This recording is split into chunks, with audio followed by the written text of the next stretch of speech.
Hello, beautiful souls, and welcome to the Woo Curious podcast. Your map to the mystical, your key to the sacred, and your guide back home to yourself. I'm Eileen, a writer, a spiritual coach, energy healer, and slow living witch. This podcast is your invitation to explore a world where the mundane and the sacred intertwine. It's a haven for those ready to take the first steps into the realms of magic and mystery, providing a safe space for you to embark on your own enchanted journey towards healing and self-discovery. Here, I'll unveil the whispers of the mystical, the rituals often hidden in plain sight, and I'll engage in sacred conversation intended to stir your soul and lead you back into your power. I'm all about demystifying woo and witchcraft.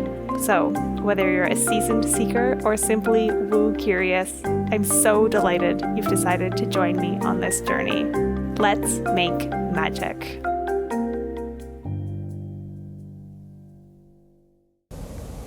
Hey Woo Crew. Today's episode is a reshare of an episode that I recorded last July. So if you've been with me on this journey for a while, you may hear some familiar thoughts, some familiar ideas.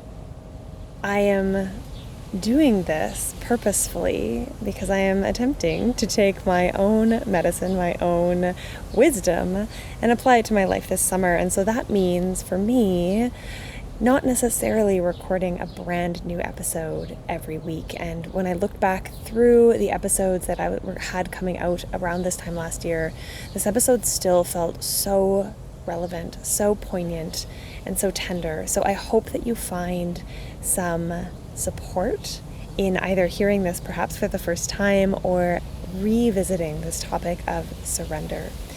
Because it's an episode I recorded last year, I reference a couple of guests that have already been published a while back. So Kyla Gagnon's episode, as well as Chris Williams' episode of the Woo Curious podcast, can both be found. So if you're intrigued by what I'm sharing about those conversations, you can scroll back to July, August of last year and have a listen. And of course, I wanted to make sure that I don't forget to share that the remote healing special is ongoing. I'll be running it through July, August, and September, and this is bi-weekly remote healings. These happen while you go about your day. No need to schedule anything else into your already busy and full summer. I know how quickly this time can fly by. And I also know how frantic and frenetic this time can sometimes be. The kids are home, there are so many plans, you're going on vacation, you're having the barbecues, you're getting together with people. And so some nervous system soothing can often be exactly what your body is asking for.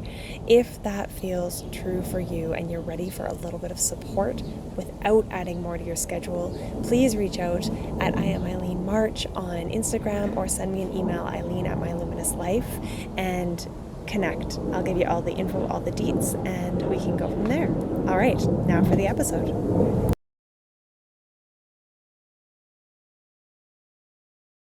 Hello, and welcome back, Woo Crew, to another episode of the Woo Curious podcast.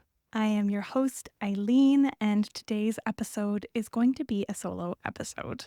So as you know, if you've been here for a little while, these episodes are a little bit shorter and sweeter. Well, not sweeter, they're shorter than my guest episodes. But today's episode is actually inspired by a conversation that I had with a guest. You haven't heard it yet. It's coming out in a couple of weeks with my dear friend Kyla Gagnon. But while we were chatting, the topic of surrender came up. And it was the second time in that day, actually, that the topic had come up, as it had come up earlier for me with a client. And when things happen multiple times in close succession, I have been trying to pay attention to it. And so today we're going to talk about the word, the idea of the act of surrender. I'd like to start by encouraging you to pause for just a moment and tune into your breathing, feel into your body, If you're driving while listening to this, obviously keep focused on the road, please. But if you're not driving, you might even want to close your eyes for just a breath, putting your hand on your chest and one on your belly, and tune into how the word surrender lands in your body. What comes up for you? How does it feel when you think about this word? As with so much in our lives, we have lots of stories about the word or the act of surrender. We have lots of beliefs, and many of these stories and beliefs are not actually ours. They're informed by, our history, ancestral rememberings, as well as our own lived history in the world and the cultural norms, beliefs that we've picked up along the way. And so when the word surrender comes up, do you think about the idea of failure, defeat, surrender in terms of a war, perhaps? And that's actually one of the definitions, obviously, of the word surrender to an enemy or, or to the conquering force. But I don't want to talk about that version of surrender. I want to talk about surrender in our own lives. And when we think about surrender in this space, the emotions that come up or the feelings or ideas that can come up often center around this feeling of a loss of control and or of giving up. So if it's one of those two things, or maybe both, that came to mind when I started speaking about surrender, and maybe when you hear that word surrender, your body responds with a tightening or a gripping, maybe there's fear in your belly at the thought of losing control, that would be really, really normal. I'm going to assume if you are listening to this, there's a really high likelihood that you identify as a woman in this world, as the majority of my listeners are. But even if you identify as a man, the loss of control is something that feels really scary for all of us, I would say, which is in a lot of ways, I'm smiling as I say this because the illusion of control is really that we do not ever have control. We worry and think about all of the things that could happen or might happen or could go wrong and try to plan for every scenario. That gives us the feeling of control, the illusion of control. But again, it is just an illusion. At any moment, things, events far beyond your reach and ability to even impact, let alone control, could happen and completely change the lived reality of your life. And so I'm not saying all of this to scare you by any means, but just to draw attention and light to this fact that when we think about the loss of control, we are thinking about the loss of something that we never really actually had. And in some ways, this is really liberating. And so the idea of surrender, the way that I am conceptualizing it for us here, is really about allowing. I was writing this morning in my morning pages about this concept, about what does surrender mean and why is it so hard?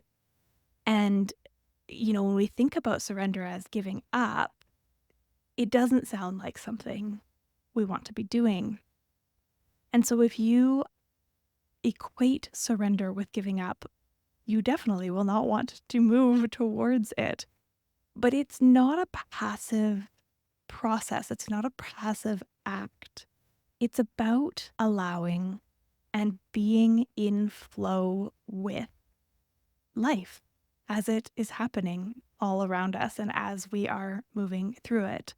It's about letting go of resistance to what is so that you have the freedom and the energy and the equanimity to act in your world, upon the world, and perhaps change that reality. It's almost ironic that letting go of control, of the perception of control and ability to do that, actually gives us the freedom and the ability to change our reality. Surrender also feels like a scary place to be because it requires vulnerability and trust. And I know that this is a big hurdle for a lot of women, is that piece of trust.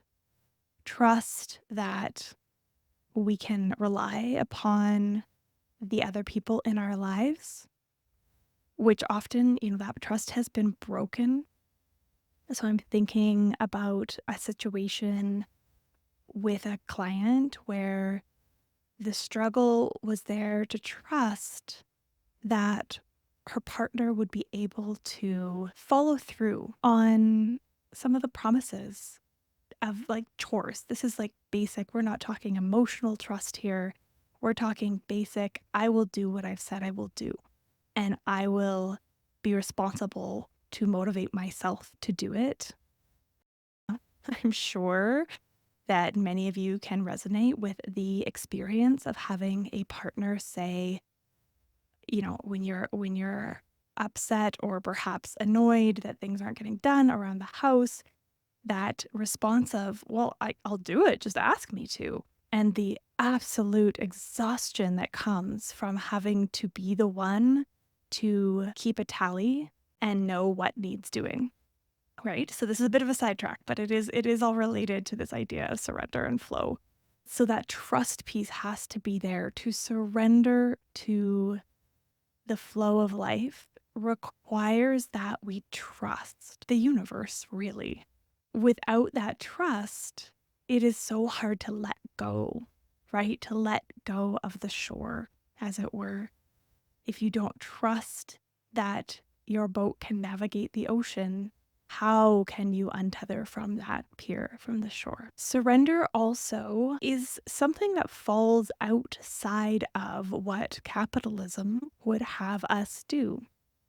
Because part of surrender, part of allowing, part of being in flow is that we also must surrender to our body's needs for rest, for nourishment, for movement, surrendering to our animal bodies and the things that they need and desire in this life.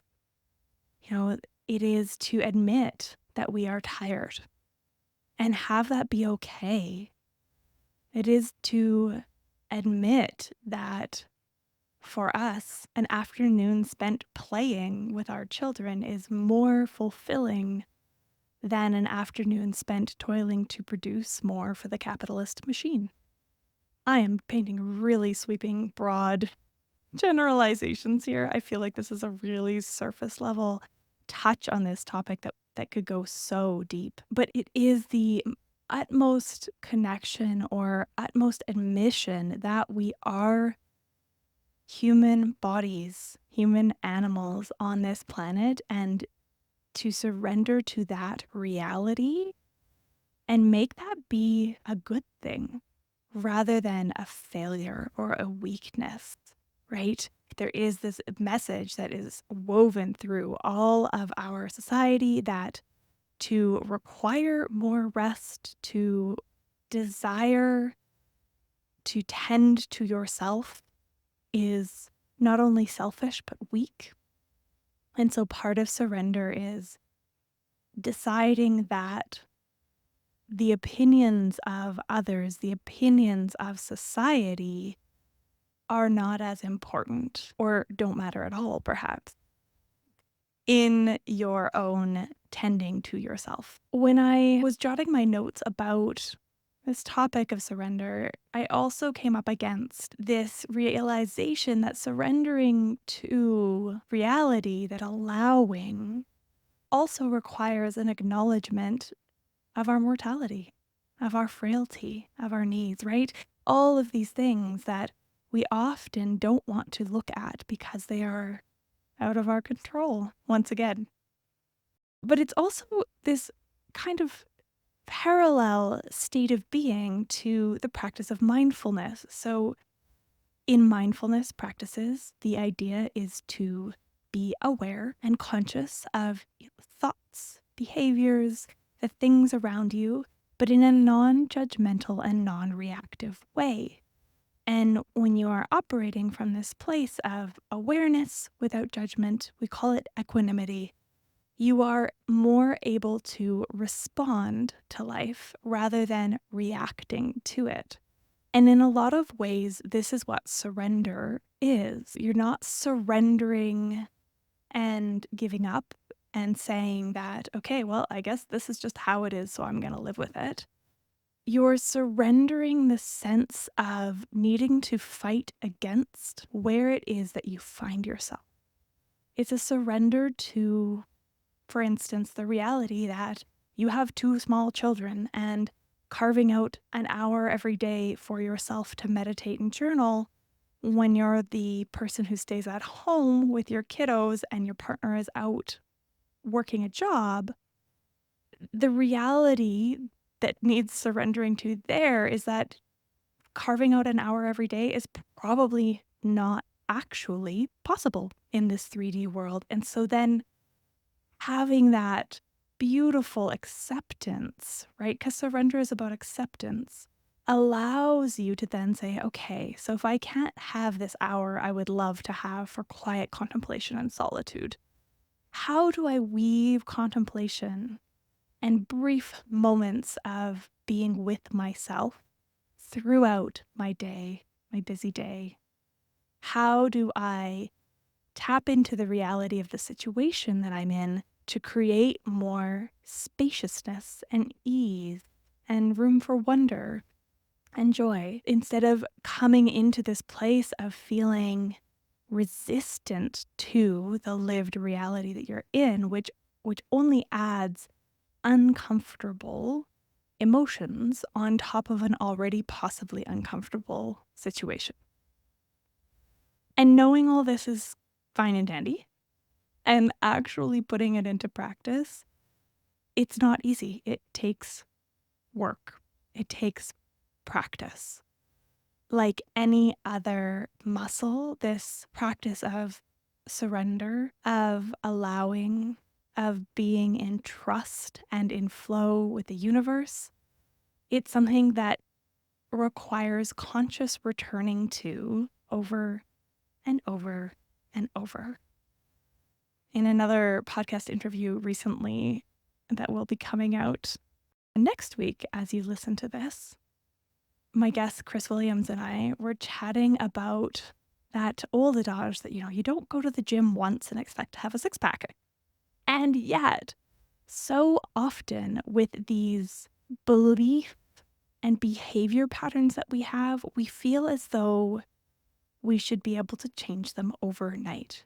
We feel as though simply recognizing that they exist should be enough to change them or get rid of them. And it's just not true.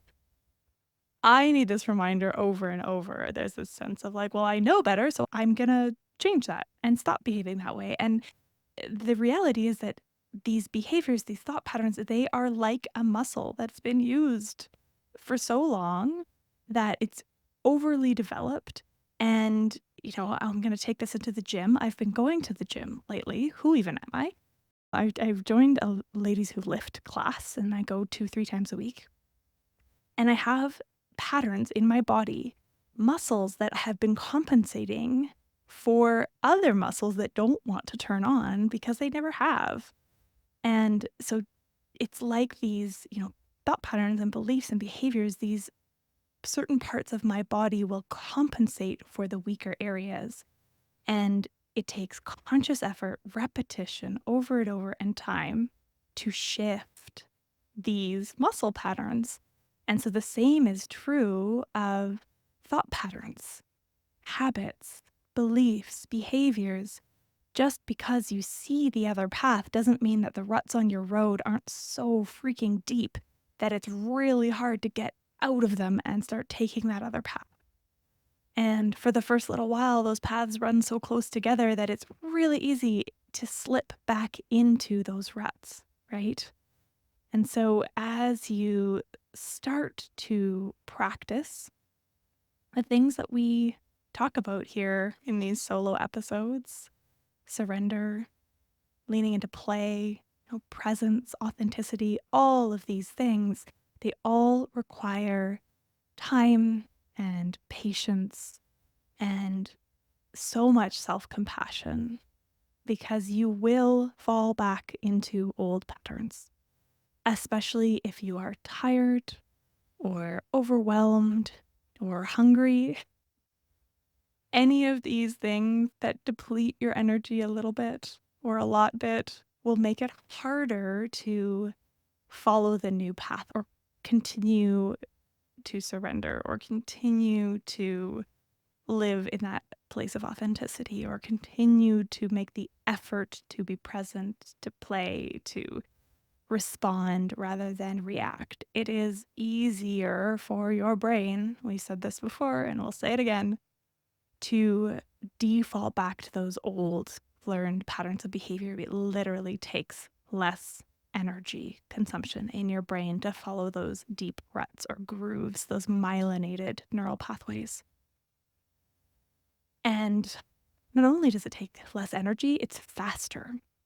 One of the cool things about myelination, which is this sheath that covers the neural pathway between neurons, is that the thicker it is, the faster the nerve impulses travel along those sections. And so not only does it require less energy, it actually happens faster. So maybe that gives you a little bit of comfort as you begin or continue on your journey of learning to create new ways of being and moving in the world.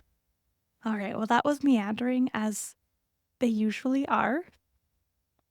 I hope that some of this resonated with you or all of it. I hope that you are coming away from this episode with a sense of at least curiosity about how that word idea of surrender feels in your body. It is a very divine feminine or sacred feminine energetic. And again, when we have lived in a world where the divine feminine has been almost reviled, it really hasn't been something that the society we live in treasures or honors.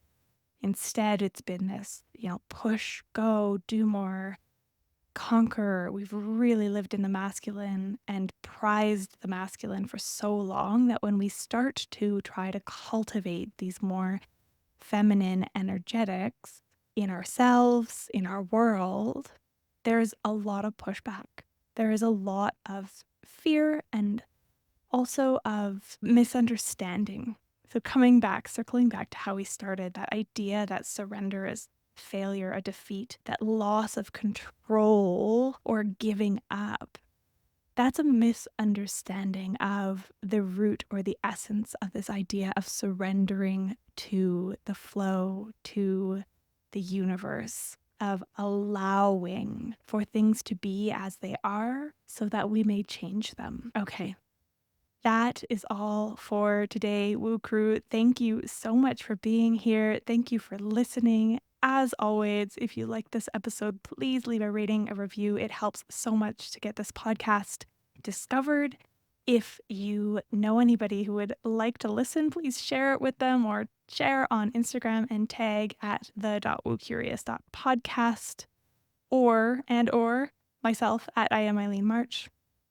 As always, if you have any topics that you would like me to speak to, even if it's something that I've already spoken to before, but you'd like me to return and go deeper, I love to hear what it is that gets your curiosity moving, and I'm always happy to oblige. So that's all for now. Much love, many blessings. We'll be back here next week. Bye for now.